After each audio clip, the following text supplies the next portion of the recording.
What happens when diplomacy dies and threats take the microphone? In a region already boiling with coups, rebellions, and shifting alliances, a chilling ultimatum just echoed across West Africa.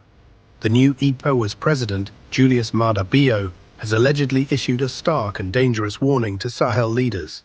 Step down or face death. Is this the beginning of all-out war in West Africa, or a final push for peace and democracy?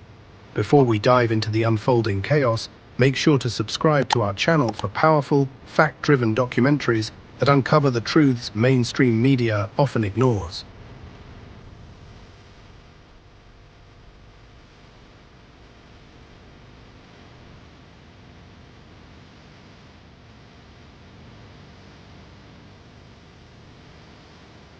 Who is Julius Maada Bio?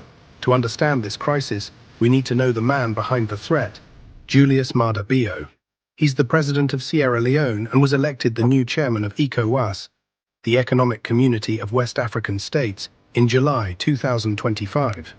A former military man himself, Bio led Sierra Leone through a delicate transition from civil war to relative peace. But now, as ECOWAS faces an unprecedented rebellion by Sahel states, Burkina Faso, Mali, and Niger, Bio's leadership style is raising serious questions. Known for his firm hand and zero-tolerance stance on military coups, Bio has quickly taken an aggressive posture against the new juntas ruling these nations. In his first days as ECOWAS chair, he made headlines with an explosive declaration: Traoré and his Sahel coalition must step down or prepare for consequences. We will not allow the region to descend into military tyranny. What did he mean by consequences? That's where this story gets darker. Observers argue that Bio's military background is influencing his diplomatic strategy, turning what should be negotiations into power struggles. His rise to ECOWAS leadership was supported heavily by pro-Western states, who now expect him to correct what they see as the Sahel's dangerous deviation from democratic norms. The Sahel Coalition, a background check. The Sahel region has become ground zero for anti-colonial resistance and military rule in recent years. Mali saw its government overthrown in 2021. Burkina Faso, under the fiery leadership of Captain Ibrahim Traoré, followed in 2022. Niger, once considered a Western ally, joined the ranks with a coup in 2023. Together, these nations formed the Alliance of Sahel States, a bloc that rejected ECOWAS, criticized French and Western influence, and began aligning themselves with Russia and China. These moves angered ECOWAS and alarmed the West. But for the Sahel leaders, it was about sovereignty, survival, and silencing neocolonial voices. Traoré, young and charismatic, became the face of this movement. He boldly declared, "We don't take orders from Paris or Abuja. Our people will not be ruled by outsiders." But that independence has come at a cost, one that ECOWAS, now led by Bio, is no longer willing to tolerate. The ultimatum: step down or die. In an extraordinary summit on July 2, 2025, Bio delivered a speech that reportedly contained an ominous message. We will restore democracy in the Sahel, by dialogue or by force.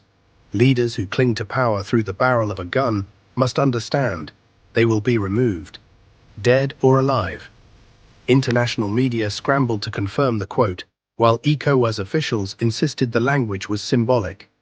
But behind closed doors, intelligence leaks revealed that military options were already being considered. Some claim assassination plots were even discussed. Could ECOWAS really be plotting to eliminate Traoré and other junta leaders? It wouldn't be the first time. In 2022, an attempted ECOWAS-backed intervention in Mali failed spectacularly. Since then, the bloc has tried sanctions, diplomatic isolation, and even border closures. But the Sahel states have only grown more united and defiant. With West African regional stability hanging by a thread, ECOWAS may be gambling everything on one final move. Regional tensions hit a boiling point. The Sahel leaders didn't take the threat lightly. Within 24 hours of Bio's statement, all three governments issued joint warnings. Traoré himself, in a fiery televised address, said, "We are not afraid of death, but those who send threats should know. We fight back harder. Our soil is not for sale, and our people are not your subjects." Niger's military council mobilized troops along its southern border. Mali placed air defense systems on high alert, and Burkina Faso began joint exercises with Russian advisors and Wagner-linked mercenaries. This level of rapid military mobilization has alarmed civilian populations.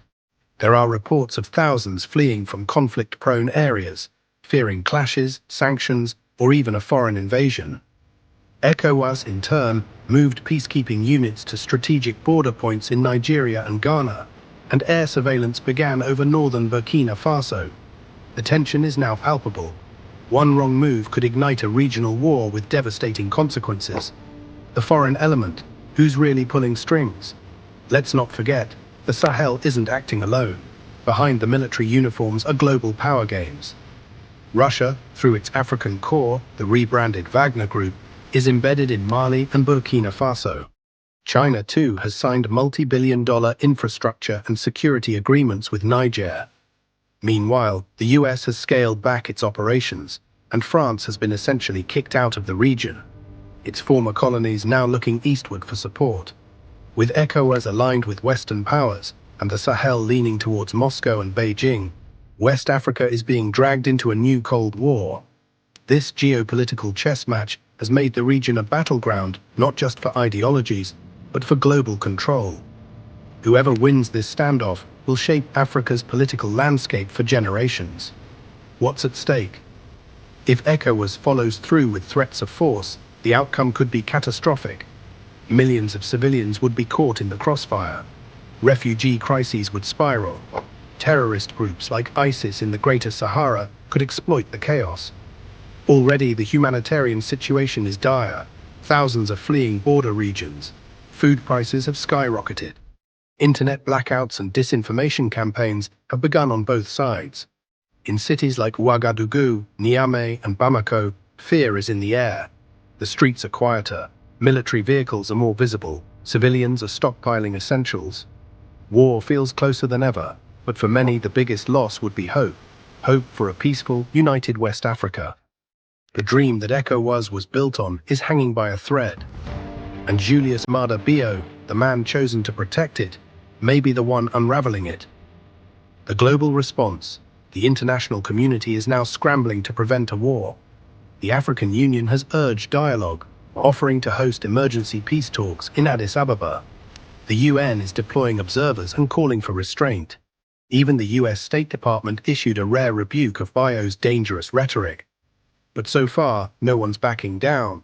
As one ECOWAS diplomat put it, this is not just about coups. This is about who owns Africa's future, the people or the generals.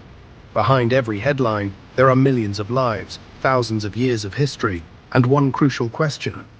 Can the region find peace without bloodshed? The battle lines in West Africa are drawn. On one side, ECOWAS, backed by international diplomacy and democratic ideals. On the other, the Sahel Alliance, fueled by anti-imperial sentiment and military resolve. Will reason prevail, or will this ultimatum lead to irreversible chaos? Time will tell, but one thing is clear, the next few weeks could define Africa's political future for decades to come. What do you think? Is Julius Maada Bio protecting democracy, or playing with fire? Are the Sahel leaders brave freedom fighters, or dangerous dictators? Drop your thoughts in the comments below. We want to hear from you. And if you found this documentary eye-opening, hit that like button, share this video, and subscribe to our channel for more powerful stories that go beyond the headlines. Stay informed, stay critical, and as always, thanks for watching.